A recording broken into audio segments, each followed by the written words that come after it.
Hey everybody, in this video I'm going to show you how to do what I call the Rosebud Start. When I was learning how to Nalbind, I had a difficult time with any of the starts that I was seeing, and there's dozens of them. I think every book and every article has its own suggested way on how to start stitches, and being a beginner, I just was having a difficult time with any of them because I didn't really understand how things worked, how they should go. I was new to Nalbinding, which has its own very kind of steep learning curve.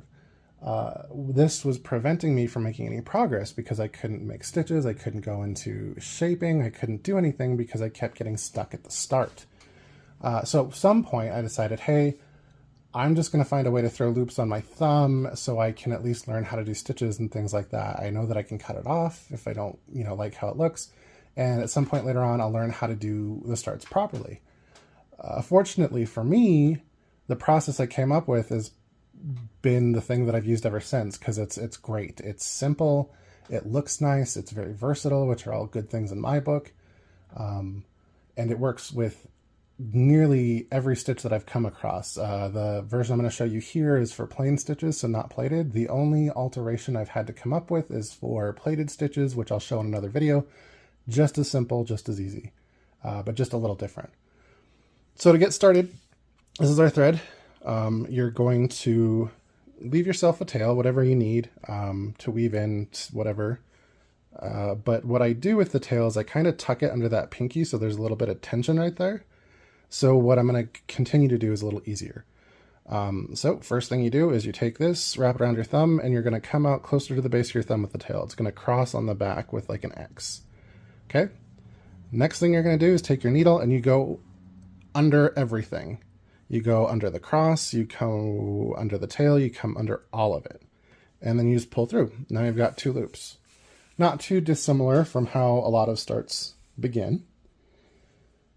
But that's the only step. You continue with that. You repeat going underneath everything until you have the number of loops you need.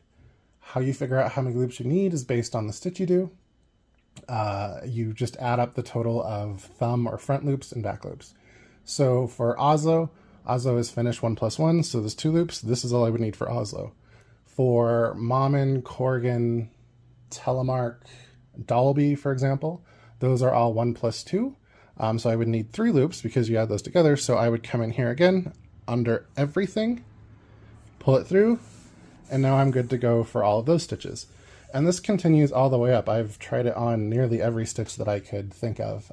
If you go up to like Russian 2 + 2 + 2, you keep going until you have 6 loops. If you do finish 4 + 4, you keep going until you have 8. It's the same exact process. You just put your needle under everything, pull it through.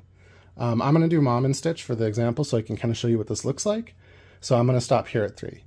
So when you have the number of loops you need, you just split them up how they're supposed to be. So for Mammon, I need 1 on the front, 2 on the back. So I pop those 2 off, kind of keep them in order because you want to come in this way.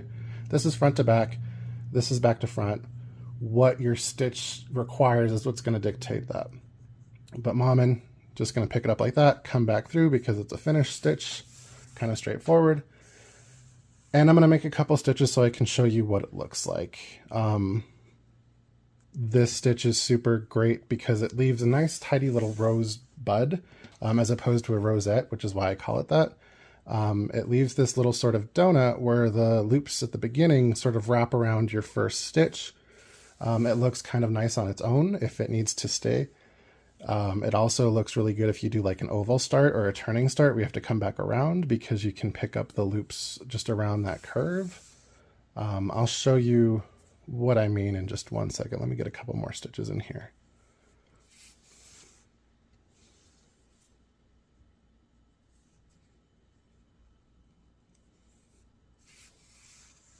That probably is enough so we can see what we're doing.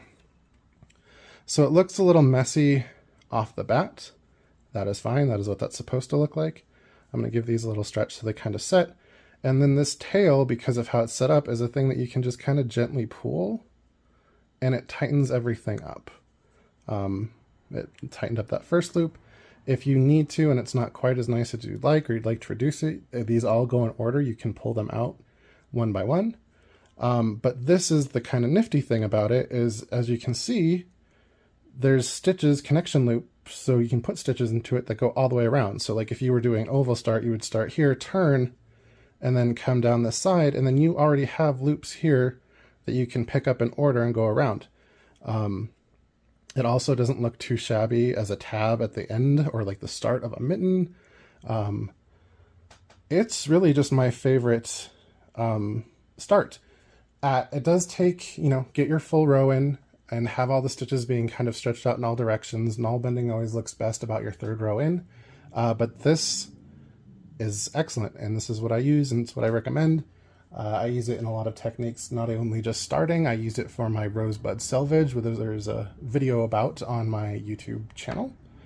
I also use it for my Rosette starts, which I will show in another video as well. But yeah, that is the Rosebud Start.